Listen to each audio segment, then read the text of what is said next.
Hello everyone. If you're new here, my name is Al Coleman. I'm a personal trainer, coach, and longtime practitioner of Soto Zen Buddhism, which mostly means I've spent years watching intelligent adults construct very elaborate explanations for why simple things feel impossible at times. And I include myself in that categorization. Today's topic is about the profession of personal training. It's a general issue, but this conversation is going to lean a little more towards the private studio world, specifically what has been traditionally referred to as high-intensity training, or HIIT, even though the word intensity in this context is problematic. And that's not because I have anything against it. I want to be clear there. It's quite the opposite. It's because that's where I've spent my career, and it's the environment that I know best. So, before I get into this, I do want to say one thing and make it clear. This talk comes out of conversations I've had over the years with other trainers, colleagues, private conversations, backroom conversations, ones late at night, texts, things like that.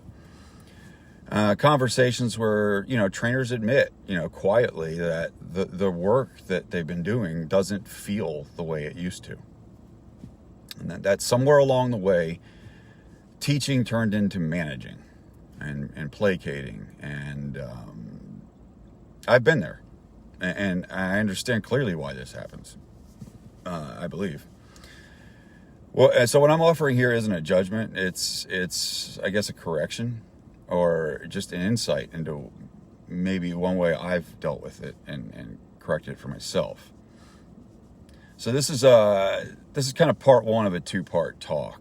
Like always, this is kind of a short form video version of a longer written essay that I'll post on Substack. That's where the full thing will lay out.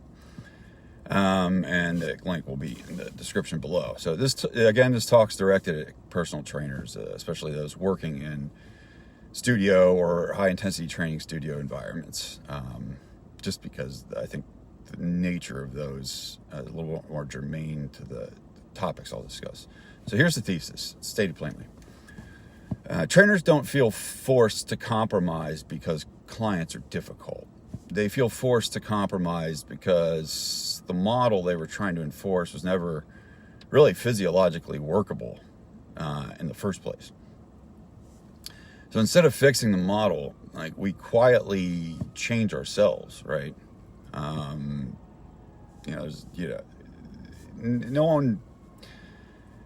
one's dishonest about this. I mean, everyone's honest that you do it so your business survives. But if we're honest, it's not client attrition that's the problem. It's not even money necessarily that's the problem. It's the moment, usually a few years in, when a trainer realizes that what they are doing no longer feels like teaching, or it no longer feels like the reason they got into it. There's nothing explodes, no grand insight. It happens politely and professionally. You wake up one day and realize your job has become less about the thing that you love to instruct and more about management, right? And, again, most trainers don't start this way. We start with clear ideals. We experience something very meaningful through training. There's structure, there's strength, there's agency, and we wanted to share it.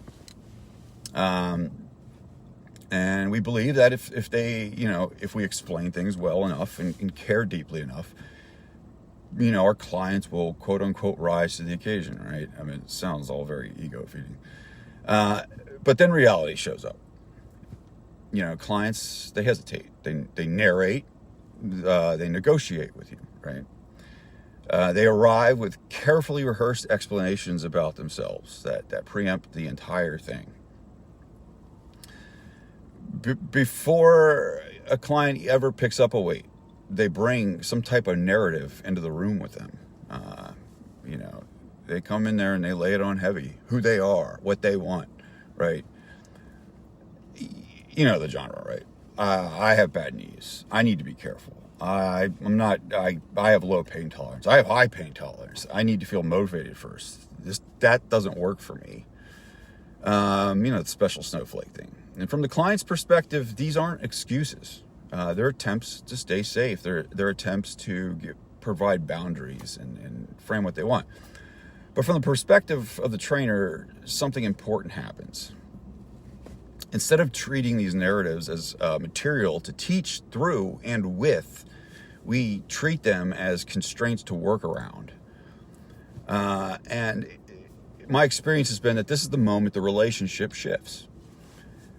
The client stops being treated like a student. They become a consumer.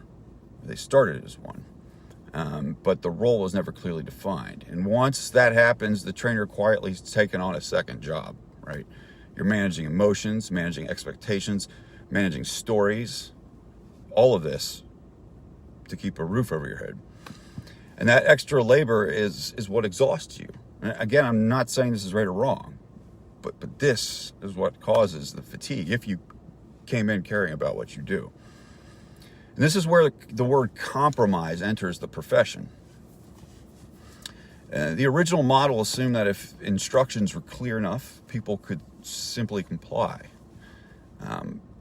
That assumption's wrong. It's not morally wrong. It's physiologically wrong. If it asks people to do things their nervous systems could not yet organize. And what I'm talking about here is intensity ideals. So of course it failed. When a model fails, something has to give. Instead of fixing the model, we soften, right? We lower our expectations. We call it being realistic. And eventually, a rationalization forms. This is a common narrative. This is mine. But it's also one I've heard reflected. When I was younger, I was too idealistic. Now I meet people where they're at.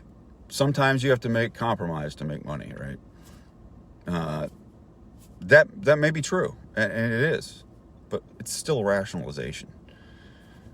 It's still what feels like a compromise, but it gets rationalized with the money. Well, so here's what I think the correction is.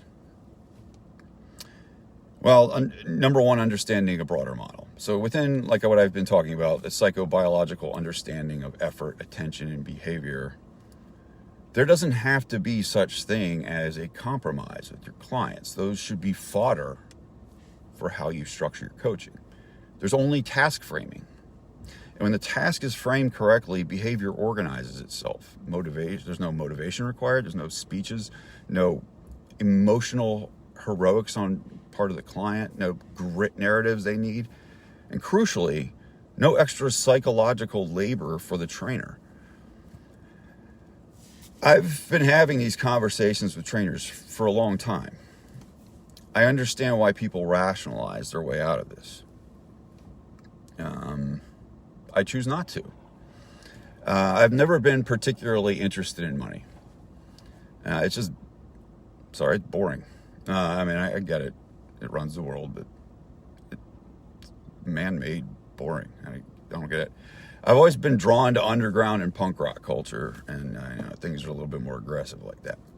So I have a fuck you attitude towards the white collar world and its definitions of success, because it's a new kid on the block. It's ridiculous.